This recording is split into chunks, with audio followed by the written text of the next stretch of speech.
Hey guys, what's up and welcome back to the channel. In this video I'm going to be reviewing the Lenovo Ideapad 330S. If you haven't already checked out my unboxing, make sure you go check it out after watching this review. But without further ado, let's get right into the video. So starting off, we have the color of the laptop. This laptop has a smooth blue color. I like the finish Lenovo put on it, and I love the gradient of the blue they used on this one. Props to Lenovo for that. Moving on forward, we have the weight. In terms of weight, this isn't very heavy. You could actually carry it to multiple places. I've gone with it to school and some other places, and I can guarantee you it will not be a huge weight on your back. Next, we have the keyboard. So the Lenovo Ideapad 330S keyboard is a pretty good keyboard for what it's worth, but in terms of gaming, I wouldn't suggest using this for gaming. So if you're using this for school, or which is like typing and everything, or for work, that's definitely fine, but these are definitely not built for gaming, and I feel like if you use this for gaming for long hours period of time, it will probably like bust a cap or something. So do not get this if you're planning on using it for gaming.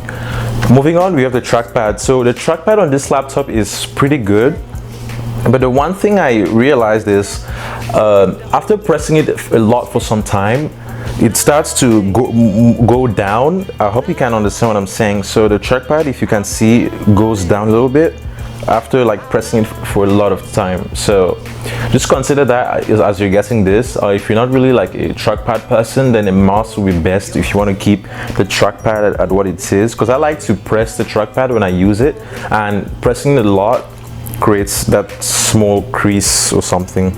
So anyway, moving on. So the display is pretty decent display. It will not be the best display. You get some narrow bezels here, but the one thing I want to tell you is, so you have a display of 1366 by 768, which is not the best, and in terms of color accuracy, it's not very color accurate, but it does give you its best color, obviously. But so if you're getting this for display, if you really want a really nice display, like if you're going to be doing editing on this, I wouldn't suggest getting this laptop.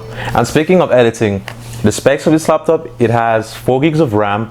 It comes with 128 gigabytes of SSD and an Intel Core i3 8th gen.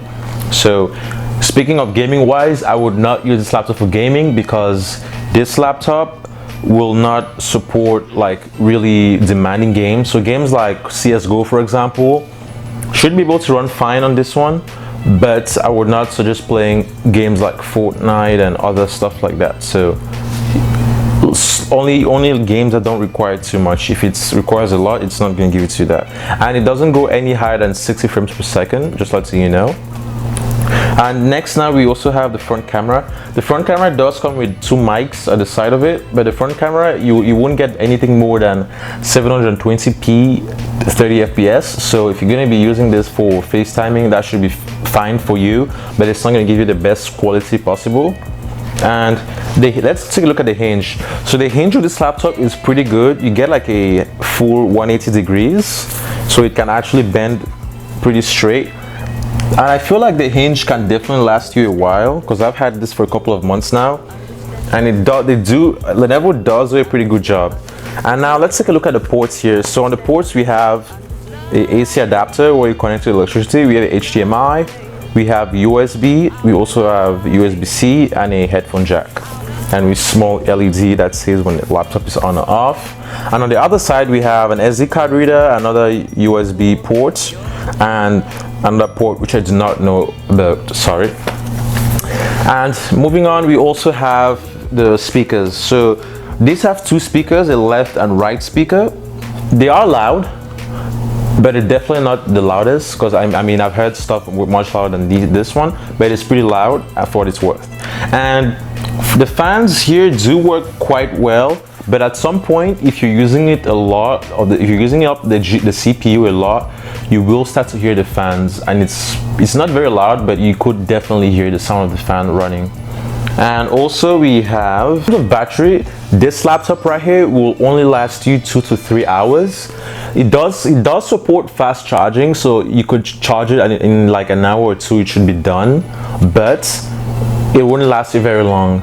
So I've gone to places with this and it only lasted like no more than an hour or 2. So if you're definitely going to be going for a lecture at school or bringing this to your workplace, I would suggest bringing a charger. Okay, and So this leads to the conclusion of this. Is this worth it for what it's worth? Yes. If you're looking for something low budget, this definitely be fit your budget, because this costs about $300, a bit more than $300. It definitely meets your budget. And if you're also going to be using this for school, it's definitely good for school. In terms of work, depending on the work you do, if it requires a lot of the CPU and GPU, this is not good for your work. But if your works only require maybe typing and emailing, that's definitely going to be fine. So thank you guys for watching this video. Thumbs if you liked it, sub if you loved it, and I'll see you in the next one.